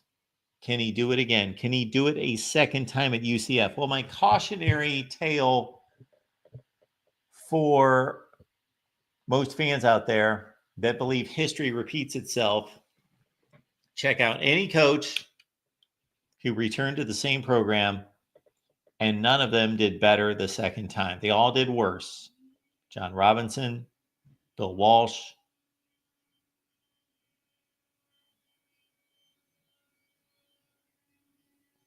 and others, of course, Bill Snyder, and again, others to be taken into consideration there. All right.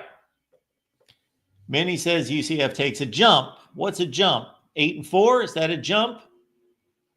7-5 would be my jump. That's my cutting off jump. It's +3, -3. Get used to that.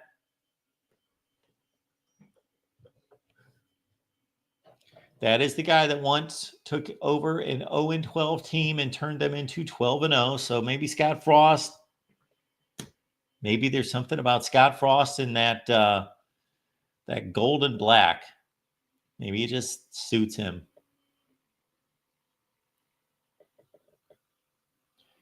All right, here we go. Number 55, Arizona, 4-8.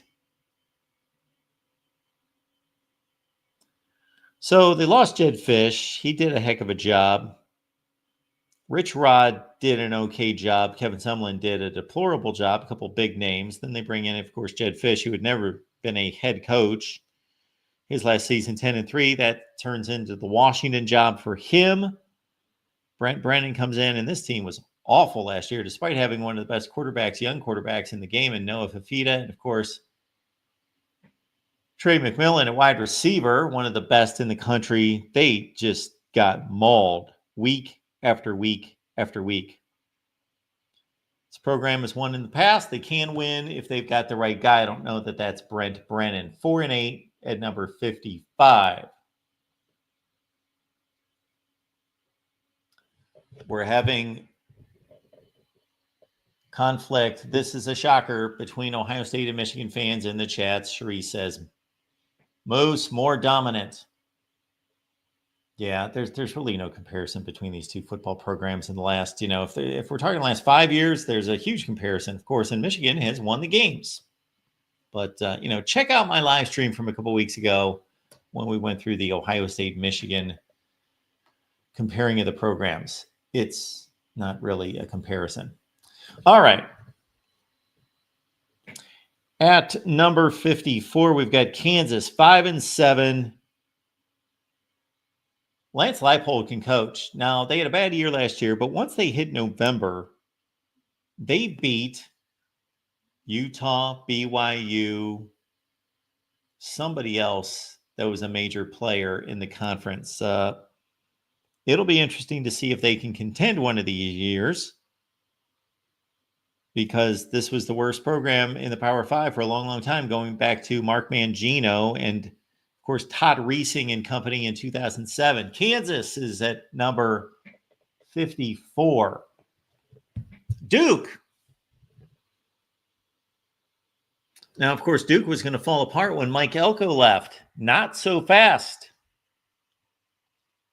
As somebody once said, Mike Elko giving way to Manny Diaz did not turn out to be a bad thing for Duke football, at least not for one season. 9-4, 26-13 the last 3 years for Duke football.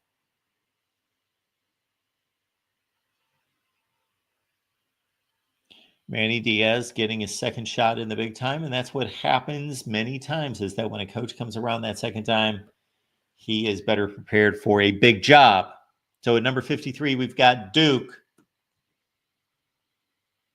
Let's keep it rolling here at the Voice of College Football. We got at number 52, Georgia Tech, up from number 60. It's not make too much out of this season at 7-6, but they did win over Miami and took Georgia to the brink, 8 overtimes. Brent Key doing a heck of a job in replacing Jeff Collins, who did a deplorable job. We are finally getting some life out of Georgia Tech for the first time since Paul Johnson, when he had Georgia Tech usually in the running for contention in the ACC. Atlanta's a great football city, but Falcons and Georgia football overshadow Tech. And I bring up Atlanta because Atlanta produces more NFL players than any city in the United States. At number 51, it's Indiana. This, of course, a bit of a tough call because you got a new head coach, you got a crappy program, but they had a banner year. So when you've got inconsistency, then it's difficult to rank. And when a new head coach comes in, takes advantage of a woeful schedule, but that's what they were served, and they really, of course, decimated that schedule. They were that good most of the season. Kurt Cignetti seems to be exactly what Indiana needed. They needed a boost of confidence, some energy, spark. They needed a tough guy to go in there. Notorious doormat. They've got a new quarterback coming in from Cal, Fernando Mendoza. Nobody goes to the games in Indiana. I don't know exactly what the attendance was last year, but not necessarily the best supported program in college football. At number 51, up from 66, of course, after their college football playoff appearance. That would have been the one team that nobody saw making a college football playoff. Indiana at 51, and that brings us to Virginia Tech at number 50. Still just a slightly better program than Indiana. Not going to be jumping around these rankings based on one season.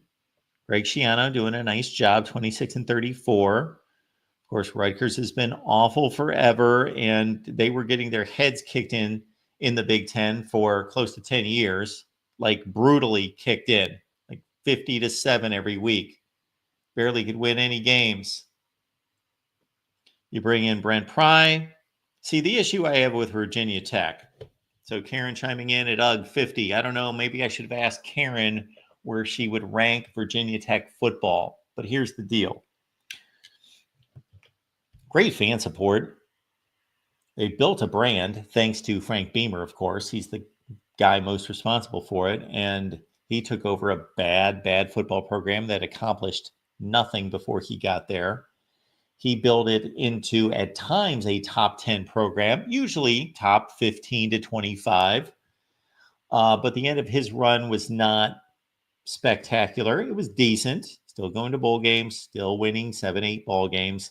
But the end of his run, once we hit like 2013, 2014, it's now been over 10 years since we've had the Virginia Tech of the late 90s, the 2000s. 10 years. Justin Fuente came in, had a strong 2 seasons, but he could not recruit. Therefore, it eventually caught up with him. And now you bring in Brent Pry, who's had 2 lackluster seasons back to back. And this is where we've got to rank Virginia Tech at this point.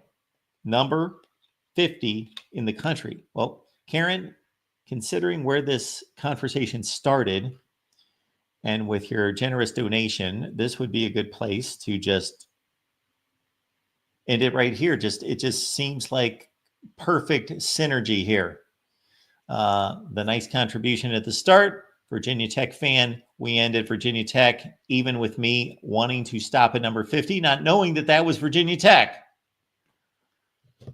So we will continue this throughout the rest of the week here at the Voice of College Football. I do not believe we're going to get to this on Tuesday because we got 3 amazing guests. USC's Ryan Abraham, 247 Sports. He founded that site, the USC platform on 247 Sports. Isaiah Hull of Wolverines Wire, Kevin McGuffey joins us to talk Kentucky football.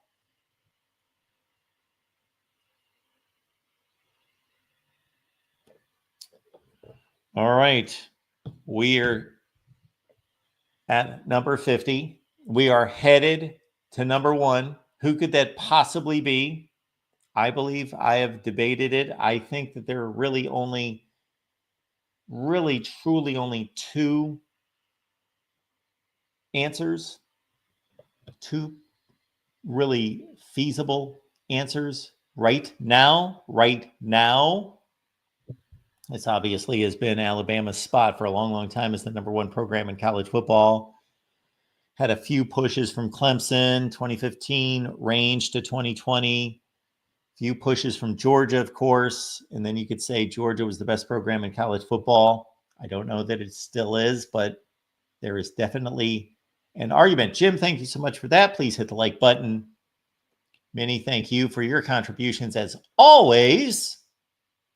Moose is here. Bama fan is here. Edward is here. Todd, thank you so much. And we will make it on back here. I believe we will have the recruiting show this week, Tuesday at 1 p.m. Eastern time, but check me on that one because we're going to do some primetime updates with Leanne once we get to the transfer portal, because the transfer portal is kicking in this week. So be looking out for notifications on the shows coming up. And again, don't forget, Friday night's the call-in show, late night. I know this is a call-in show every day, but per request, we're going late night on Friday night, 11 p.m. Eastern time with all of you. Have a great Monday night. Enjoy the national championship game if you're into that. Otherwise, I will see you back here at 4 p.m. Eastern on Tuesday.